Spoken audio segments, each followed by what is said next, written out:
বিভিন্নভাবে চেপে ধরতে চায়, গণমাধ্যমের উপর হামলা করে তারা যখন ক্ষমতায় যাবে, ক্ষমতার শান্তি পাবে, তাদের কাছে গণমাধ্যমের স্বাধীনতা, বাক স্বাধীনতা এগুলো কিভাবে হচ্ছে রক্ষা পাবে? আপনাদেরকে ভাবতে হবে এই গণমাধ্যমের দায় ভাগ।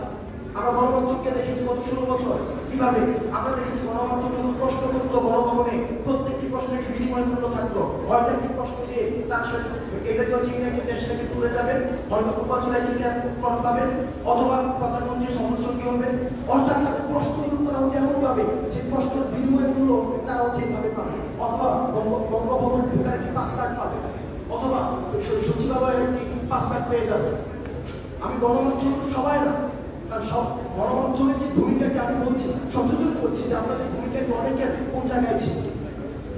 অর্থাৎ আপনাদের বিনিময় মূল্যের যদি প্রশ্ন এমন হয় ইউনাইটেড নেশনসে যাওয়ার জন্য, সফরসঙ্গী হওয়ার জন্য, পূর্বাচলের পদ পাওয়ার জন্য, এডিটর্স গিল্ডের সদস্য হওয়ার জন্য, সংসদ ভবনের পাশ পাওয়ার জন্য, সচিবালয়ের পাশ পাওয়ার জন্য, তাহলে আপনারা জাতিকে যে মেন্টাল জমার মধ্যে রাখবেন সেই ঠিক দায়ভার কোনো কিছু সম্ভব না।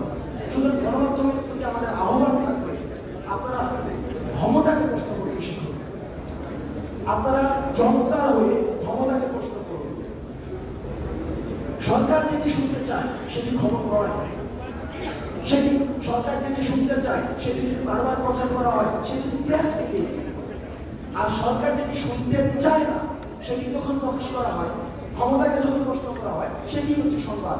আমরা আহ্বান জানাই, আমরা স্বাগত জানাই, আমরা যে অন্তর্বর্তীকালীন সরকার এত শহীদের রক্তে ঘামে জীবনের বিনিময়ে প্রতিষ্ঠিত হয়েছে, আমরা এই ক্ষমতাকে প্রশ্ন করার যে স্বাধীনতা নিই সেটি আমরা গণমাধ্যমের মধ্যে দিয়ে চর্চাকে দেখতে চাই।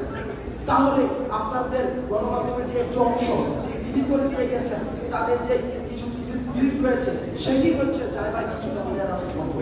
আমাদের আগামীকালের কর্মসূচি